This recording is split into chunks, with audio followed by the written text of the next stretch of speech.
Hello friends, biology के इस YouTube channel वंश बायोलॉजी में आपका स्वागत है।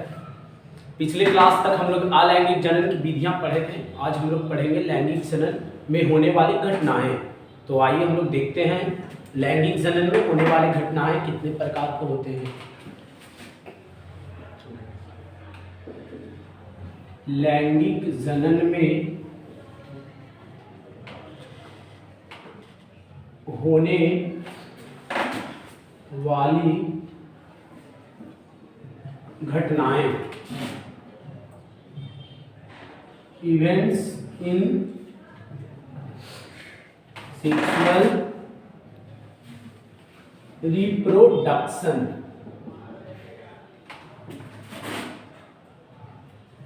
लैंगिक जनन में मुख्यतः 3 प्रकार की घटनाएं होते हैं। फर्स्ट का नाम है निषेचन पूर्व घटनाएं। इंग्लिश में इसे बोलते हैं प्री फर्टिलाइजेशन इवेंट्स। सेकंड का नाम है निषेचन, इसे फर्टिलाइजेशन बोलते हैं। और थर्ड का नाम है निषेचन पश्च घटनाएं। इंग्लिश में पोस्ट फर्टिलाइजेशन इवेंट्स। लैंगिक जनन में मुख्यतः 3 प्रकार की घटनाएं होते हैं। फर्स्ट का नाम है निषेचन पूर्व घटनाएं, प्री फर्टिलाइजेशन इवेंट्स। सेकंड का नाम है निषेचन फर्टिलाइजेशन।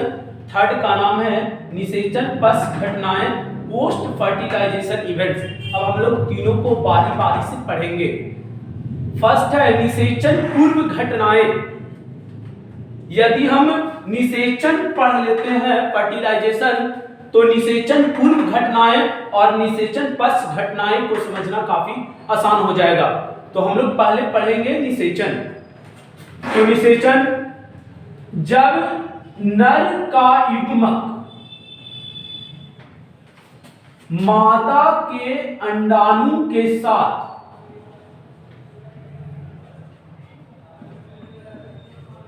या फिर जब नर का युग्मक मादा के युग्मक के साथ फ्यूज करता है, मतलब संलयन करता है, जिसे निषेचन कहते हैं।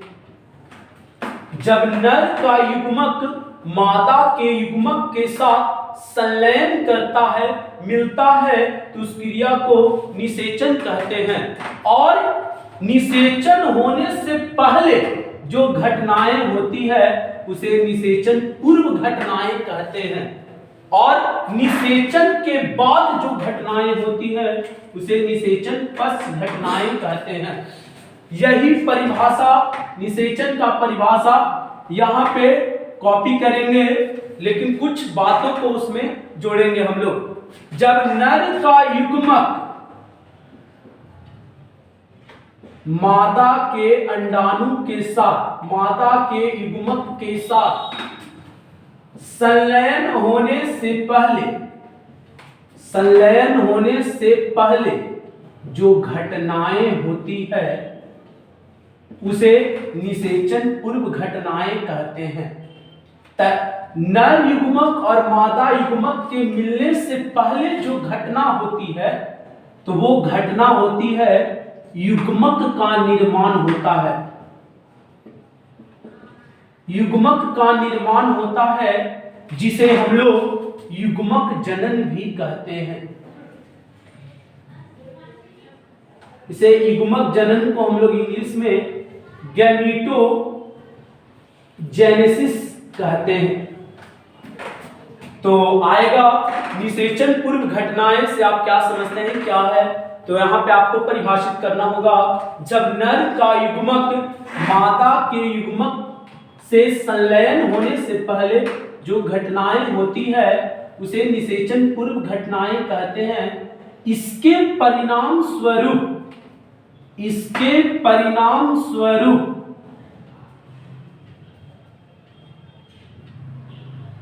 युग्मक का निर्माण होता है और युग्मक निर्माण होने की क्रिया को युग्मक जनन कहते हैं। यहां पे पहले घटना होता है और निषेचन पश्च घटनाएं में बाद में। यही परिभाषा यहां पे भी हम लोग नोट करेंगे। जब नर का युग्मक मादा के युग्मक के साथ संलयन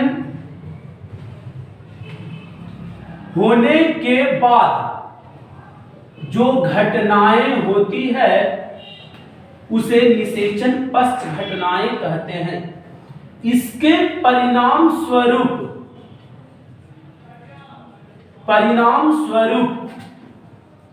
युग्मनज का निर्माण होता है। युग्मनज को इंग्लिश में हम लोग जाइगोट बोलते हैं। एक बार फिर से ध्यान देंगे। निषेचन जब नर का युग्मक मादा के युग्मक के साथ संलयन करता है तो उसे निषेचन कहते हैं और संलयन होने से पहले जो घटनाएं होती है उसे निषेचन पूर्व घटनाएं कहते हैं। इसके परिणाम स्वरूप युग्मक का निर्माण होता है और युग्मक निर्माण होने की क्रिया को युग्मक जनन कहते हैं। निषेचन संलयन के बाद जो घटनाएं होती है उसे निषेचन पश्च घटनाएं कहते हैं। इसके परिणाम स्वरूप युग्मनज का निर्माण होता है। अब हम लोग जानेंगे कि युग्मक क्या है।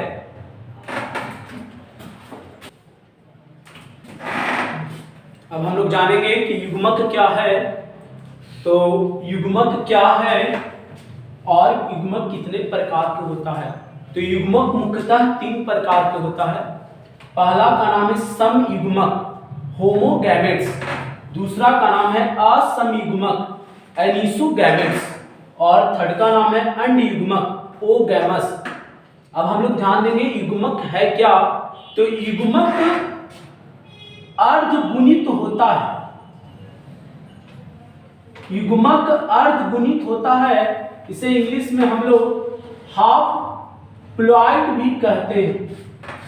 अर्धगुणित या फिर अगुणित।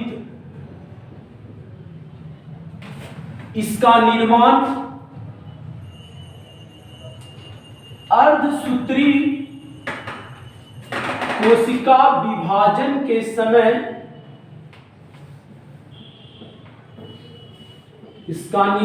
अर्धसूत्री कोशिका विभाजन के समय होता है। अगुणित होने के कारण इसमें गुणसूत्रों की संख्या आधी होती है। युग्मक अर्धगुणित होता है। इसका निर्माण अर्धसूत्री कोशिका विभाजन के समय होता है क्योंकि इसमें गुणसूत्रों की संख्या आधी होती है। युग्मक मुख्यतः 3 प्रकार के होते हैं। पहला समयुग्मक, दूसरा असमयुग्मक, तीसरा अंडयुग्मक। अब हम लोग जानेंगे कि समयुग्मक क्या है। जब नर युग्मक और मादा युग्मक का बाह्य आकृति और परिणाम समान होता है जिसे हम लोग समयुग्मक कहते हैं। जैसे ये नर युग्मक है, ये इसमें फ्लैजिला हो गया। ये मादा युग्मक है, इसमें ये फ्लैजिला हो गया। तो दोनों बाहर से भी देखने में समान है और दोनों साइज, परिणाम मतलब साइज, और दोनों का बाहर से भी देखने में एक समान दिख रहा है और दोनों का साइज भी एक जैसा है। जिसे हम लोग समयुग्मक कहते हैं, जैसे क्लाइमोमाइडोमोनस,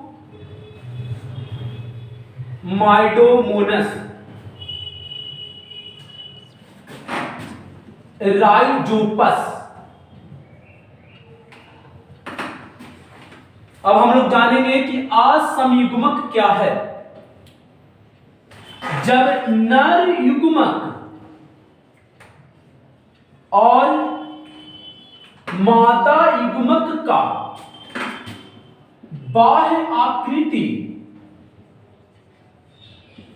समान होता है परंतु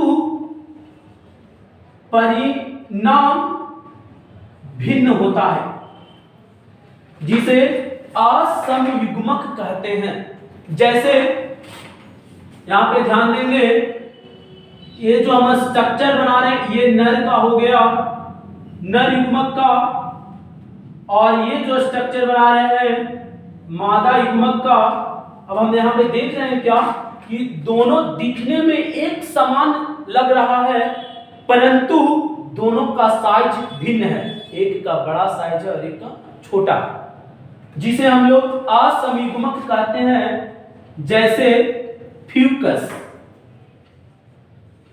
राइजोपस। अगर बाह्य आकृति और परिणाम दोनों समान हो तो उसे समयुग्मक कहते हैं, और जब नर और बाह्य आकृति समान हो परंतु परिणाम भिन्न हो तो उसे असमयुग्मक कहते हैं। अब हम लोग जानेंगे अंड युग्मक क्या है। तीसरा युग्मक का तीसरा प्रकार है जब नर युग्मक छोटा और मादा युग्मक बड़ा होता है तो उसे अंड युग्मक कहते हैं। जैसे इसका मुख्य उदाहरण है मनुष्य। मनुष्य में दो पार्ट्स नर और मादा, तो नर युग्मक छोटा होता है,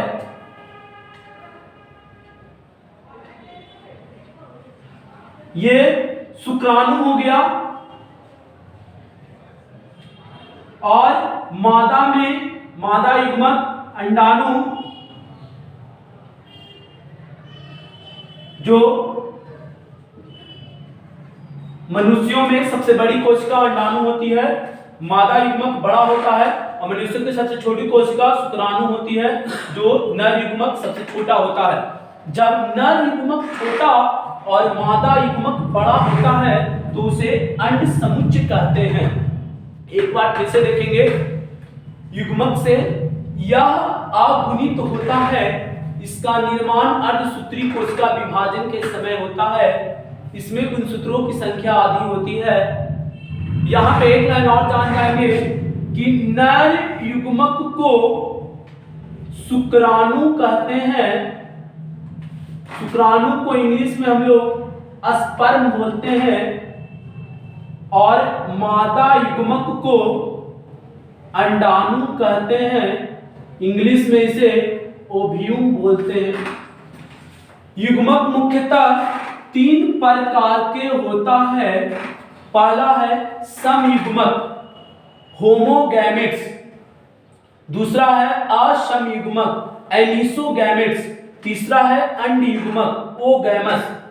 जब नर युग्मक और मादा युग्मक बाह्य आकृति और परिणाम दोनों में समान हो तो उसे समयुग्मक कहते हैं, जैसे क्लाइडोमाइडोमोनस। दूसरा है अंड असमयुग्मक, जब नर युग्मक और मादा युग्मक बाह्य आकृति में समान परंतु परिणाम में भिन्न हो, जिसे असमयुग्मक कहते हैं, जैसे फ्यूकस, राइजोपस। यहाँ पे आप देख सकते हैं बड़ा है, दोनों दिखने में बाहर से दोनों सेम है परंतु एक छोटा और एक बड़ा होता है शुक्राणु अंडाणु। अंड युग्मक, जब नर युग्मक छोटा और मादा युग्मक बड़ा होता है तो उसे अंड युग्मक कहते हैं, जैसे मनुष्य, इसका शुक्राणु आप देख सकते हैं छोटा होता है, जो हमारे शरीर की सबसे छोटी कोशिका होती है, और अंडाणु जो बड़ा होता है हमारे शरीर की सबसे बड़ी कोशिका होती है। विद्यार्थी माफी चाहते हैं, यहाँ पे समयुग्मक में का उदाहरण क्लेमोमाइडोमोनस और राइजोपस होगा, जबकि असमयुग्मक में फ्यूकस और स्पाइरोगाइरा। राइजोपस के लिए हम क्षमा चाहते हैं विद्यार्थी, राइजोपस नहीं होगा, स्पाइरोगाइरा इसका उदाहरण होगा, ये राइजोपस नहीं होगा।